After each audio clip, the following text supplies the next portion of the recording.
Ladies and gentlemen, welcome to a new episode of the Friday Salon. Today, my dear friends,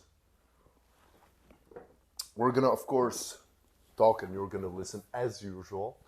And we're going to discuss about the Discourse on the Arts and Sciences of Jacques Rousseau. So far on this channel, we've already had the chance to look at a lot of Enlightenment authors, whether it's been someone like Thomas Hobbes, for example. But today we're looking at someone who, though he has come to epitomize the Enlightenment, he was one of its strongest critics. And in that sense, Jean-Jacques Rousseau is a man with a lot of ironies. He's a man who abandoned his children, but nevertheless made a manual on how to raise children. He's a man who was moderately successful as an opera composer, but nevertheless criticized the arts and culture and music. And he's produced, well, this is the piece that made him famous. He's the son of a watchmaker of Geneva, and he's always signed his works. Jean-Jacques Rousseau, citoyen de Genève, right? Jean-Jacques Rousseau, citizen of Geneva. It's like me signing my works, Nikita of the Salon. Exactly. Voilà. Exactly. Voilà. Same thing. Voilà. So he's the son of a watchmaker from Geneva. He travels to Paris. He gets into some beefs with people. He's a broke musician. But then he makes this piece, the First Discourse on the Arts and the Sciences. It occurred to him while he was traveling to Paris to meet with his friend Denis Diderot, who was the author of the first encyclopedia. Exactly, right? And but just for your information, Rousseau is one of the big contributors of the original encyclopedia, right? And so as he was making this voyage to see his friend Diderot, he had in his hand, or in his pocket, a pamphlet from the Académie de Dijon, who asked the question whether or not the restoration of the arts and sciences has resulted in a purification of the morals. And he had the unconventional, heterodox position to the whole trend of the Enlightenment, which was, no, it is not purifying morals. So Jean-Jacques Rousseau was basically considered, and is still considered, as being one of the philosophers of the Age of Enlightenment. But he is not, in fact. Well, he is a philosopher of the counter-enlightenment, meaning he's one of those philosophers in that tradition of Burke, of Rousseau himself, of Hobbes, who are reticent, we could say, to change. Skeptical. Skeptical, exactly. Yes. He is one of those philosophers who say, wait, I have read your idea, I have understood your idea, that is why it doesn't work. Exactly. And it will not work. These are people who say, while society is changing and while you are concerned with what changes, I am concerned with what doesn't change. And that is what underlies any good and just political order. Exactly. Jean-Jacques Rousseau was somebody who wanted to preserve a certain order, a certain way of thinking and of being for human beings and society at large. That is why, by that, he decided to write a couple of discourses, des discours. It's like a symposium, you could say, on why you should listen to him and why he is right. Right. And let's consider, Jean-Jacques Rousseau was not a philosopher by training. He never studied at any school. He was a polymath. Exactly. Like, it's the same like Plato, Socrates, Aristotle, Rousseau. All of those guys, they never went to university, right? They were just very enmeshed in like the culture of learning. Yeah, drop out and write a discourse and see how that goes for you. Voila! It all starts with a plan, right? Right. So this is the piece that made Rousseau famous. After having been a tutor, a mathematician, a musician, he pulled together a lot of these ideas from hanging out in the coffee shops of Europe, hanging out in the salons of Europe. Perfect. Yes. So drop out, hang out to the coffee shops, write discourses. And be in a salon. Be in a salon, voilà. And like, voilà. We got our coffee here. We're already retracing the steps of a great man. Completely. Let's drop out now. Let's do it. Yes. So, the Discourses on the Arts and Sciences is basically Jean-Jacques Rousseau discussing the way culture affects nature. Yes. Meaning, well, how does Rousseau begin his analysis? Well, he's part of that tradition of the social contract. He's the latest and final contributor to the genre of social contract thinking, right? Hobbes. Yeah, Hobbes, Locke, finally Rousseau. There's some other contributors in there, but they're not as significant because they're not as impactful. And while Hobbes and Locke give us a very cynical analysis of man and a condition of nature, Rousseau gives us quite the contrary. Exactly. While Hobbes says that man is a wolf to man and man will employ his right of nature in the name of his preservation, Rousseau says no, the man in his primitive condition is very good and we should seek to emulate that. Exactly. So Hobbes basically is saying that we need the social contract basically to repress human instincts, because Hobbes believed that man was a wolf to man, right? That famous axiom. So Hobbes believed that man was bad in essence. Now, Locke believed that man wasn't good or wasn't bad. He was just somebody who wanted to accumulate wealth. Yes. So Locke was more focused on, we could say, the property. Yes, how to manage exactly. different properties between human beings. And that's what ultimately distinguishes Locke's contract from Hobbes, and it's from that point of property that Locke is able to devise the idea of the right to rebellion. Exactly. But what is interesting in Jean-Jacques Rousseau is that he believes, quite incredibly, that man is good by essence. Yes. The nature of man is something to be preserved. We need to preserve it, and how do we preserve it? By the social contract. The social contract, unlike Hobbes, is not a way to repress, but to preserve. Man's goodness, yeah. Because human nature, the human instinct, is something necessary for the preservation of society at large. And it should be cherished and preserved. But what is the thing perverting human nature? It's culture, arts, sciences, right? Why? Voilà. And that is quite a controversial way of thinking. What do you mean culture and art perverse our human nature? What do you mean by that? We could even go back to that discourse of Roosevelt. Yes. Theodore Roosevelt. What is it? Man in the arena. Or manhood and statehood. Manhood and statehood, yes. Which is Roosevelt sought, and this is a common theme, even Henry David Thoreau. You'll notice a lot of American authors had this outlook, who looked upon the emerging, a relentless, inevitable commercialization, hyper-industrialization, and worried about the alteration of man's primitive and good condition. Let's go back to Rousseau's idea. What is that quote of Theodore Roosevelt? Which one? We need to preserve the qualities of barbarism, quote unquote. Barbarism in the citizen. Exactly. Right. Exactly. And that's what Rousseau is trying to reconcile. We'll get to that in the end. But let's begin with his concept of man in the state of nature. Beautiful. Which is, let's be honest, it's an allusion to the Garden of Eden. Of course. Is it not? Of course. All of those traditions, right, can just tell us that in every big monotheistic tradition we have that conception of man was in a paradise on earth and was just disowned by his own, we could say, impulses? Impulses, or his creative power. Or I would say vanity. His recognition of what is good and what is bad, and that brings culture. Because, Nietzsche says we need to go beyond good and evil. Because man decided to know what is good and what is evil, or basically to create a certain conception of good and evil. Therefore, he basically created culture as opposed to nature. Yes. And that is why he perverted what was the Garden of Eden, and meaning the Garden of Eden was a state of mind. Yes. Right? It was a certain political order, we could even say, as René Guénon. It was benevolent ignorance, let's say. Voilà. Yes. It was heureux sont les simples d'esprit. Happy are the simple of mind. It's in the Bible, right? And this is the essence of Rousseau's primitive man. Yes. He says the primitive, primordial man in the state of nature is a good man, is a simple man because he has simple needs. Winston Churchill used to say, of course, when he was a young officer, he was captured in the South Africa in the Boer Wars between the British and the Dutch descendants, right?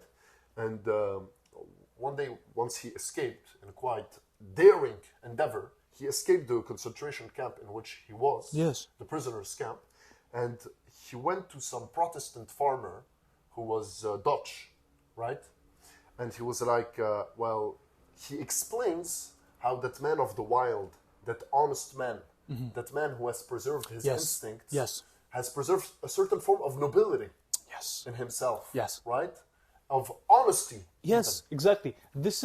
Rousseau didn't use the term himself, but he is credited with conceiving the idea of the noble savage. Yes. Jacques Cartier, for example, when he arrived on the shores of the St. Lawrence River, this is how he viewed the native peoples here, the first peoples of Canada. He viewed them as, though they were not technologically advanced, though they were not socially advanced, though they were primitive, they were nevertheless the most noble and most just people that he had ever met. And this is where the idea of, I wouldn't say where it comes from, but the noble savage is Jean-Jacques Rousseau's basic idea of man. That's man in primitive conditions. Why? Well, man has two needs. He has needs of the mind and needs of the body, right? The needs of the body precede the needs of the mind, though, right? Needs of the body come first, because when you have needs, you need philosophy, and you need society to conceive the needs of the mind, right? Otherwise, the needs of the body are simple ones. Sex, shelter, food, these can all be easily satisfied. It is when the needs of the mind emerge, whether those become vanity, whether that becomes commerce, trade, or whatever, that man begins to bite the apple and escape from the Garden of Eden. Yes. Tempted by the snake, his desire for virtue, or excuse me, his desire for recognition, or I should say, his desire to outdo his peers, that man exits that state. And let's go to his idea of virtue, because I just expressed a Homeric idea of virtue, which is the idea to outdo each other, which in a condition of war fighting is necessary. Machiavelli's Yes. concept of virtue. There's different types of virtue. Yes, there's the Machiavellian virtue, which concerns effective statecraft. There's the Homeric virtue, which concerns effective war fighting and the defense of your community. There's also the virtue of Rousseau. And Rousseau's virtue is the idea of a good citizen. The virtuous qualities for Rousseau are the ones which result in the cultivation of a good citizen. And to be a good citizen, you need to preserve certain aspects of your nature, meaning your humanity. And by humanity, Your affection he for means- peers. Exactly. Yes. And by that, he means, by humanity, he means your instincts. You need to preserve certain instincts, and you don't have to pervert them. But because, big cities, which are based on, we could say, trade, commerce, and The services. exchange of goods, yes. Right. Pervert, you could say, the human minds, right? Yes. You could see more honest farmers than honest lawyers, right? Which is completely normal.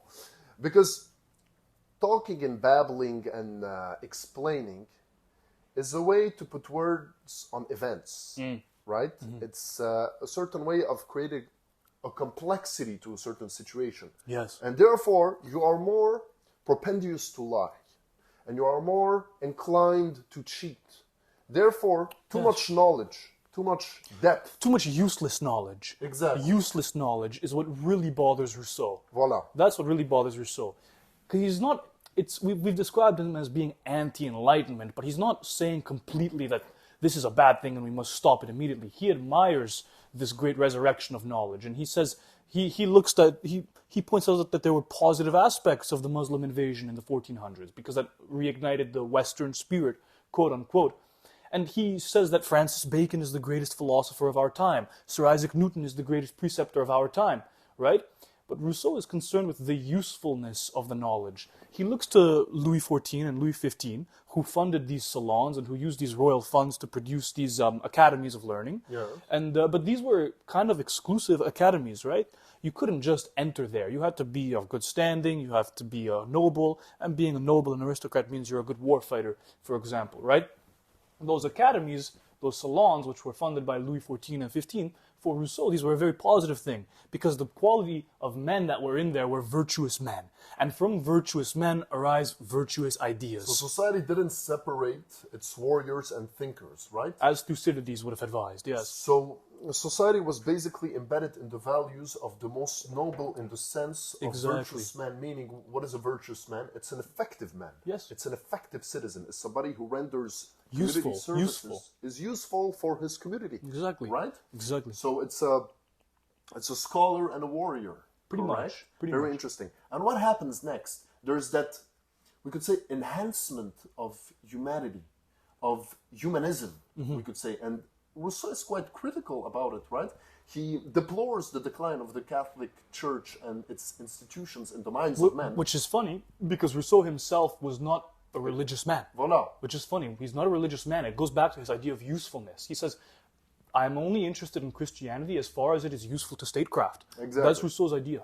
Exactly. So it was a way to preserve to a certain extent, a uniformity in the minds of people. And by the way, that is a way, right, to alter internal politics, and by that, external politics, Yes. right? Because Alter the internal politics of man to alter his external relations with other men. when you control the minds to a certain extent, right, you have certain values in common with society, Yes. right, which is completely necessary and has nothing to do with the evil or whatever, Or right? opinion, it's a law of politics. No, it's- Rousseau is trying to develop a law of history here. To have a Yeah. society that is functioning, you need to have common values Yes. between citizens, right? Yes. So once you've engineered those common values and implemented them into men, or therefore we could even say that nobody implements them in men, they are just naturally born out of men. The institutions are born of men. Yes. It's not the opposite. It's not the Exactly. state that makes men. It's men that make the state. Exactly. Right? Exactly. It's not like family. It's not the state that creates families. It's families that create the state. And there's a question that this reminds me of. Does the artist create culture, or does culture create the artist? Well, Napoleon used to believe. Hegel used to think when he saw Napoleon. It's the Weltgeist on horseback. Yes. Yes. It's the world spirit on horseback. No, he used to think that Napoleon, events didn't happen because Napoleon was here. Napoleon was an expression of events. Yes. There was a vacuum of power that needed to be filled. He was a volunteer. Yes. You see? He enlisted himself. He's a cause. He's not a cause. He's just a consequence. Mm-hmm. You see? You can't say that he's the one who established that chamboulement, right? Chamboulement, like overturning. Yes, that whole overturning of the order in Europe. It was something necessary that was going to happen anyways. Napoleon was just the herald. Yes. You see? Exactly. For example. The era that's what he means, yes. The era and the spirit of the era found its expression in that one man, Napoleon. Hence the expression, Napoleon was the Weltgeist, the world spirit, on horseback. What is the chief of state, a head of state, other than the expression of the people? The Christ King, the guardian of the faith and of the laws. Exactly, completely. And therefore, Rousseau discusses how culture and arts, meaning, what does he mean by culture and arts, basically? He means the useless knowledge. It's not the useful knowledge developed by virtuous men to cultivate more virtuous men. It's the expressive, it's the excess, the decadence. And babbling. Exactly. A lot of talking and babbling. It's the excess. It's what he calls honorable laziness, for example. It's a lot of indecision, right? Mm-hmm. And Napoleon used to say that indecision is worse than bad decision, right? So it's less action, more words. And it's also the Enlightenment belief that anything can be achieved now with reason. Yes. That, scientific method emerges, and let's remind ourselves again that Rousseau was a big admirer of Francis Bacon. He's not saying science is evil categorically. He's saying, scientific method, and in fact it's interesting because Rousseau uses the scientific method in the first discourse, which is this collection of hypothesis, method, experimentation, conclusion. He uses the scientific method to express why the scientific method is troublesome. Because he's trying to say, no, we cannot achieve everything by an analysis of cause and consequence. Yeah. We cannot achieve everything through this use of pure reason. So in that sense, Rousseau is one of the founders of Romanticism, I would say, along with Edmund Burke. From reading a discourse of Rousseau, you get more or less the same aesthetic experience you get from listening to a Beethoven symphony, which is a reminder of your human essence. Beethoven in his music, let's say he was the first democratic musician, because music in the past was a very elitist, very aristocratic thing. Exactly. Beethoven popularized symphonic music. And he was trying to do that because for him, the essence, by the way, Beethoven very influenced by Napoleon, right? Yes. Napoleon took the sword and spread liberalism throughout Europe. Beethoven took the pen and spread liberalism throughout the pages of music and throughout the ears of men, right? Beethoven was trying to cultivate in his music a spirit of brotherhood, and it reaches its final expression in the Ninth Symphony, the Ode to Joy. Alle Menschen werden Brüder, da da da da. All men will become brothers where the soft and gentle wings of joy and serenity rest. Those are the values of the sentence. He took the poem from Friedrich Schiller, for example. And so Rousseau, in that sense, founds Romanticism. Yes. I went on a bit of a tangent. You said Burke and Rousseau founded Romanticism, and you can find a lot of similarities between them, right? Yes. Because as we'll discuss in our next video, but in the coming one of the next. Yes. Well, Burke was somebody who wanted to preserve something, right? He wanted to preserve a certain the order. Common aspect of men. Somehow, Burke, he wanted to preserve a lot of things. That book is insane. For another Burke's time. most famous work is a letter that he wrote, right? Yes. To a French aristocrat about what he thinks of the French Revolution. Yes. Correct? Yes. And we can see that Hobbes, Burke, and Jean-Jacques Rousseau all want to preserve something. They all see society going to a certain way, and they're like, guys, wait, we're doing a mistake here. Why? Let me tell you why. Or let's hold the horses. Exactly. Yes. Exactly. So, Jean-Jacques Rousseau used to believe that society was intrinsically good. Or man in his basic setting is good. Yes. And that it is institutions which have corrupted him and turned him against his fellow peer. And in fact, this is why I wanted to bring up Beethoven. Beethoven seeks to cultivate brotherhood amongst men. And Rousseau is trying to reignite or restore brotherhood amongst men. Again, the Rousseau virtue is not the Homeric virtue, it's not the Machiavellian virtue. Yes. The Rousseau virtue is the virtue of a good citizen. A man is virtuous if he is able to cooperate with his peers. That is what makes a citizen virtuous for Rousseau. And that's the same virtue that Beethoven is trying to cultivate in his music. So we could say that Rousseau was a bit anti-individualism, even to a certain Oh, extent. totally. Like Rousseau is accused of kindling the flame of communism. Rousseau is accused of kindling the flame of totalitarianism too, for example, right? But that all comes down to what your outlook on liberty is. Whether you have the classical, the ancient outlook on liberty or the modern one. It's very interesting, but all he's talking about was just preserving certain, we could say, religion means religai, to tie people together. He wants to keep people tied together through instinct, more than culture, right? Mm-hmm. Instinct. Yes. Very, very interesting word. Lots of big politicians, French, European, and Americans, used to say that the most important factor in politics is instinct. Instinct. Gut feeling, right? So Rousseau wanted to count more on the goodness of senses, man. Yes, more on the gut than on a certain theory. It's again that quality over quantity thing, right? Well, Rousseau is he has a theory of why theories shouldn't exist. Very interesting. Yeah, he's full of Isn't ironies. He's full of ironies. Isn't it? As I said. Yes, it is very And interesting. you were saying quality and quantity. Right. So Rousseau, like I said, uses the scientific method, and he uses history as his method. Yes. It's why I'm such a nut job about history. Like, you guys think that I'm just here because I like fun facts and no, history is to social science what gravity is to natural science. You cannot outrun it. It will always catch up to you. Even a rocket ship will be flung back down to Earth at one point or another. Even a meteor will get sucked in by the gravitation of the sun, and we are all condemned to follow the course of history. Don't scare them. Don't scare them. Slowly. Okay. And so he uses history as his method. Yes. And he compares early Rome with late Rome, like Rome of the Punic Wars versus Rome of the barbaric invasions. Right? Okay. And he encounters the example of Fabricius. Yes. He gives the example how Fabricius at one point was offered a massive bribe to permit some scandalous political maneuver, let's say. I can't recall the precise details. Yes. But Fabricius knows that his soul has no worth.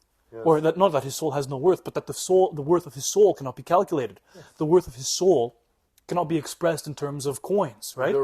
And therefore he turns down the bribe. Because Fabricius is a citizen ultimately.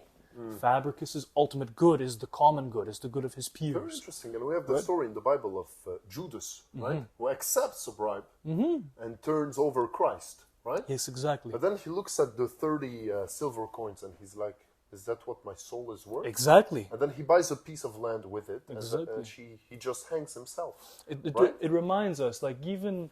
Because you're giving value to something invaluable. Exactly. Correct? Exactly. And by you giving value to something invaluable, you're demeaning yourself to an extent where... Literally. You have no more integrity. You are commodifying yourself. Very interesting. Your soul is now available for exchange. So your soul has been materialized. No? And that's a big crime, and that's one of the big vices. Very interesting. Because what does it mean if you can materialize someone's soul? Yes. What does it mean if you can ascribe value to someone's soul? Well, it means that some men are not equal to other men. Exactly. And this gives rise... Because, yes. Excuse me again, but our shapes, our bodies, our looks aren't equal. Yes. Right? No, yes. Some are taller than others. Exactly. Some are have different eye colors. We have differences, and we have inequality. And each one of them all together represent the beauty of the spectrum of beauty of the human race. But what is equal between us? The soul. Our souls. Exactly. Each individual soul is equal to the other, right? Totally. And therefore, when you destroy that equality of the souls, because you cannot be equal in body with someone. No, you can't. And Rousseau admits this in the second discourse. Like right now we're discussing how he sets up the second discourse, the origins of inequality of men, which is, there are natural inequalities, and we cannot do anything about it. I'm not concerned with that. I'm talking about social inequalities. Exactly. Which is, how is it that we have been able to ascribe material values to people's souls? Yes. How is it that we have been able to undercut some men to other men? And he says that, well, man is naturally good, whatever the heck. And then ultimately he says, well, the downfall of man is the emergence of vanity. The downfall of man is his desire to ascribe more value to himself than to others. To put himself superior to his peers. Exactly. Right? To overcome nature. It's literally man overcoming not nature, but his own nature. You know, it's when the state started to glorify the individual. Yes. Right? Yes. With the Renaissance, right? Exactly. With that whole circle of thought that started with the Medici, who founded what's it? Leonardo da Vinci. The Renaissance, and, exactly. You know, Leonardo da Vinci studied man himself. Like, they didn't study society. No. They didn't study a concept. They studied man. One man. Right? So they have put men in the center of all analysis. It's the basic unit of all analysis. Of knowledge. Exactly. So therefore, they started to measure nature according to culture. To men. Yes. Culture is produced by men, right? Exactly. But culture doesn't occur naturally. Exactly. Yes. And you know, what is the difference between man and woman? You know, I would say honestly, that woman is nature, man is culture. Exactly. Yes. Why? Because you know, woman is more realistic than man. It's the expression of the A lot of people say that women are. Some people might say, right, that woman is could be more emotional than men. Well, I think that emotionality is even realism to a certain extent. It's what Rousseau would have called virtue. Exactly. Yes. You know, because women can foresee, because think about it, women can foresee who's going to be a good, we could say, future father. So women could literally foresee the future by their instinct, right? Yes. Women are oracles in many traditions, right? The Lady of the Lake in Arthurian mythology, the Oracle of Delphi in Greek mythology. So women are the ultimate arbiter. Yes. The referee. Yes. So therefore, woman is more realist. Woman is more in touch with nature. And how does men impress woman? By attempting to tame nature with a production of culture. Exactly. So exactly. Yes. Oh man, we're one mind. So nature is supposed to be tamed by culture. Yes. But when the culture is perverted, nature doesn't admit culture anymore. Exactly. Correct? Exactly. Very interesting. Yes. Oh, very interesting. That's the type of virtue that Rousseau wants to cultivate. Exactly. So he says the horse that is bred in the wild is more noble than the horse that is bred in the stall. There's even that story of the olive tree that is that has grown in the wild has a stronger roots and has been through many you could say storms than the one who is being taken care of. Rousseau says the same thing, the comparison between modern soldiers and ancient soldiers. Yes. The modern soldiers are admirable, he says. They are brave and so on. But he says the ancient soldiers had something mythical and almost supernatural about them. Because of how close in touch they were with the nature, because of how resilient they were to the elements, for example. That's the distinction that Rousseau makes between nature and culture, for example. Very interesting. Yeah, man. Very interesting. Yes. And so this sets the scene for his social contract, which is his famous work. You know, Hobbes puts all of his social contract thinking into that one big book, the Leviathan. Rousseau splits it up because it didn't all occur to him at once. Remember, he was on that trip to see Denis Diderot, and he had the pamphlet, and he just was overwhelmed with ideas, like I become when I'm with you, for example. And then he wrote this first discourse, and he says, wait, but this has brought, okay, so culture is bad. This has brought me up to a new question, that culture has made men unequal. Okay, why are they unequal? He answers that in the second discourse. Men are unequal because they have vanity, because he has been moved from his original position. How do I rectify this? The answer is in the social contract. And but so most people nowadays, what they do is they take the social contract. That is why. Most people think that Rousseau is a totalitarian, a proponent. Not even a proponent of the ideas of enlightenment, because they just take the social contract. And they're like, look, voilà, Rousseau is one of us. Oh yeah, he's in that tradition. But they just forget the first two discourses, right? Exactly. They just forget that the social contract is a consequence of the first two discourses. The first two discourses that talk about how man should be. Yes, exactly. In touch with his instincts. In touch with nature. Some people don't even read the social contract. They get stuck up on that one of the first sentences. He opens the social contract with this quotation. I am dealing with laws as they are and men as they might be. And what this is an admission of the fact that man is good in his natural setting. Man is good in his natural condition, but it is through the application and the institution of laws and so on that he corrupts himself and he changes his nature. Rousseau is basically saying that man is good, but the institutions Or bad. are corrupting. not necessarily good. So what he's trying to do is we need institutions that are adapted to the Yes. goodness of man. Exactly. Because when the institution isn't aligned with the The nature goodness of man, yes. with the nature of man, which is good by Yes, essence, yes. It there's a corrupts him. clash, and then there's evil. It corrupts him, and what does it do? Because man wants to be good. And somehow I am guilty of admitting that I am very much in touch with Rousseau's idea of the basic man. Man is good. Why does man have such a repulsive reaction when he sees blood and gore and violence? It's your primitive thinking telling you that is bad. Yes. It's you feel an aversion to the witnessing the suffering of your peers. But the problem, Yes. the problem was that Jean-Jacques Rousseau saw that the institutions that were being placed by the ideas of enlightenment Encouraged man to take pride in the suffering of his peers. and weren't even in touch. Yes. Weren't even in touch with the nature of man. Exactly. So you take man in his natural setting, you put him in institutions that are not in line with his natural setting, which revert his aversion to witnessing Right. the suffering of men, and cause him instead to take pride in the suffering Not of even- men. And this is the source of all anxieties. Not This even- is the source of all modern discord. Not even. We can even say that man at that time, with the ideas of enlightenment and the invention of the guillotine by the brothers Guillotin, right?